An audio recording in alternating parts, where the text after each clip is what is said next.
Penuel, can you please introduce yourself and just acknowledge that you're on the virtual Mkuku? So I was born Penuel Mlojwa, thanks to my mother and my father.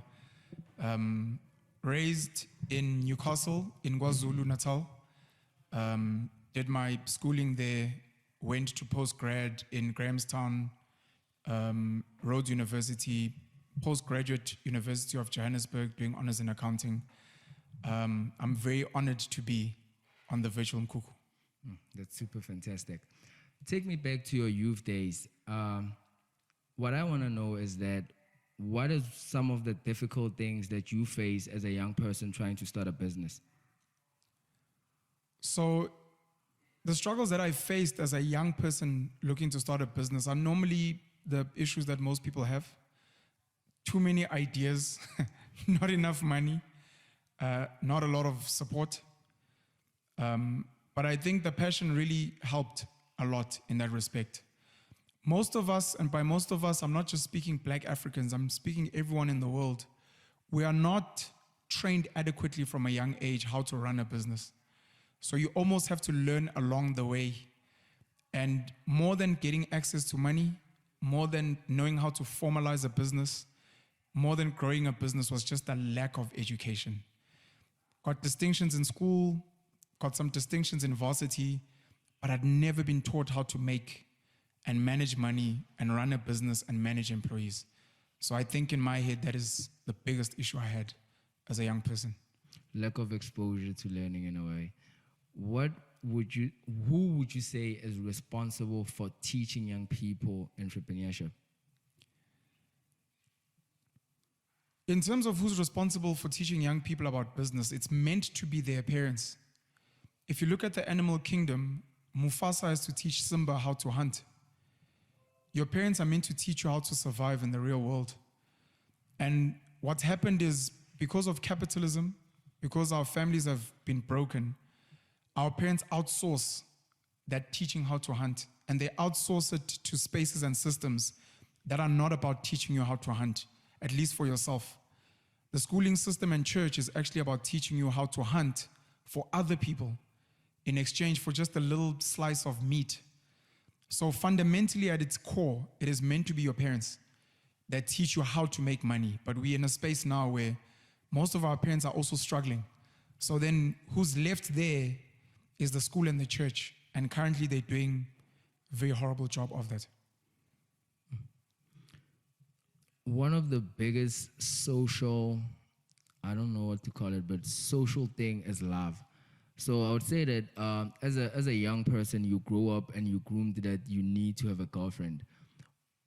Being young and not having a girlfriend is somewhat close to awkward. Being an entrepreneur, you spend most of your time in your business. What's your advice to entrepreneurs that want to get involved in relationships but don't have time? The life that has been created for us has made sanity and normality very difficult. And some of us, when we start chasing dreams, we listen to a lot of motivational talks, and they give us crazy advice like you need to sacrifice team 5 a.m., team no sleep, etc. To be honest, when it comes to business, and I can speak about this from experience, business is meant to be a part of your life. It's not meant to be this crazy thing on the side. So if you're going to be with a partner, especially as a young person, find someone who understands you and your dreams. Someone who actually knows that you want to be a billionaire, you want to make it big, on the streets, whatever, so that they can support you. The woman that you're going to be with as a young gent does not need to be a woman that's ambitious.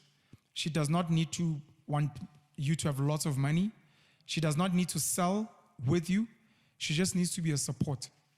So if selling is what she can do, brilliant. If not, can she be there when you get home after a long day and be like, babe, you're going to do well done. Or, I know you're hungry, here's a meal. Or she can just hit you with other conversation just to diffuse your stress.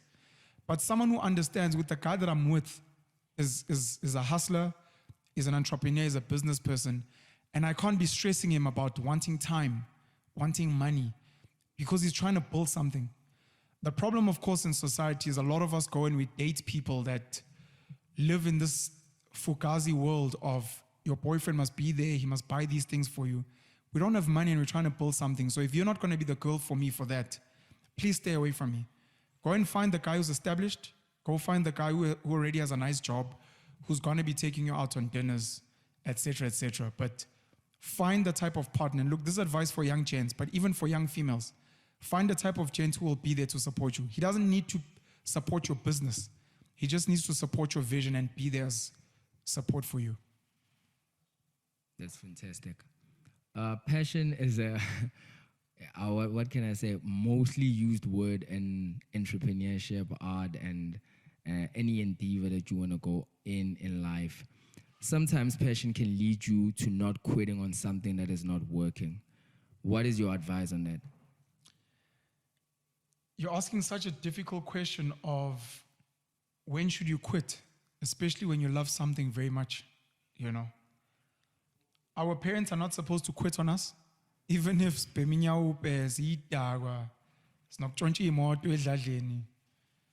our parents are not supposed to quit on us. And we've been sold this funny concept of love where you have to marry someone for life, even if they're choking the life out of you, even if they making you poor, even if they drugged up. There is no straight answer of when to quit. If we were taught business, we would be able to do numbers, but we're not taught numbers. I say this because numbers is something like time. You arrive at 12 o'clock, you want to meet this girl, you were meant to meet at 12. It's 1:30. When do you leave? That's numbers. So if you'd been taught that, look, when you're meeting with someone, give it 15 minutes. If they're not there, if they're not communicating, please leave. And the whole world knows it. If you're late by 15 minutes, you're not going to find the person there. At least we'd all know. Similar to business. If you know, look, I'm pushing this thing, I'm giving myself 12 months. If in 12 months I haven't broken even, my income is not matching my expenses, I have to let it go. But we don't do that. And we hold on till we bleed, just like relationships, just like time. It's 5 o'clock in the evening, the girl is still not there. You're calling her, phone is off, dog, leave. Nah, dog, maybe something happened to her. Please leave, I'm begging you. You know, so the sooner we learn how to understand numbers and get them to inform our decision-making in business, the better. But it's not an easy question to answer because it normally comes with experience. But set a deadline for when you'd like to break even at the very least and be like, if this is not working, one of two things. Either you quit or you pivot. Pivot is changing direction. So for example, you were meant to meet her at 12. She's not there. It's 12:15. If you know where she lives, drive there. That's changing direction. Same girl, you're just trying something else. Your business is not working. You're like, look, what do we have? Okay, we have equipment. We can fry. Maybe let's pivot from amakwenya to amachips. Maybe let's pivot from, instead of fry amakwenya and amachips, maybe we can rent out this equipment. Maybe we can sell this equipment and start selling equipment of fry amakwenya. So you can either quit or you can pivot. But you need to have a deadline for almost everything that you do. Otherwise, you will suffer. That's so fantastic. The last question is related to the township because I really, really love the township and I'm super passionate about the economy and the possibilities of that economy. What is your perspective on the fact that in the township, the assumption is that there's not a lot of money, and if you want to build a big business and that's impactful, you almost have to go to town? Every time I hear black people say, there's no money ekasi, I'm like, if there was no money ekasi, why are there so many Indians, Pakistanis, Chinese, white people there? It just means your eyes haven't been trained to see the opportunity. Ikasi has got a lot of consumers, number one, more than the suburbs. Number two, Ikasi has got a lot of underdeveloped spaces. So in the suburbs are like a first world country. They kind of have everything. Ekasi, they almost don't have everything. So that's the prime space to make money and to make a lot of money. When you look at the global economy, where the West and where Europe and where Asia is going is to Africa, because they believe Africa is the final frontier. What that means is Africa's got a huge potential to rise. So if there are no skyscrapers, no casinos, no schools, etc. here, you can come and build those things and become a multi-billionaire. If you go to America, Europe, Asia, those things already exist. So when they look at where to invest their money, they're like, if we invest in Africa, we can make 10,000%. If we invest in America, we might make 2%. So they want to do that here because of the potential here. Ikasi is like Africa. The suburbs are like in America. So if you want to make the most amount of money, it's actually going to be Ikasi, and even beyond Ikasi is the villages. The villages don't even have townships. They don't have a mafo room. They don't have streets. They don't even have decent schools. If you can go and build those spaces there, you can make 100,000%. Whereas in the suburbs, you'll make 10% and think you've made a lot of money. So I think a lot of those people have been miseducated, misled.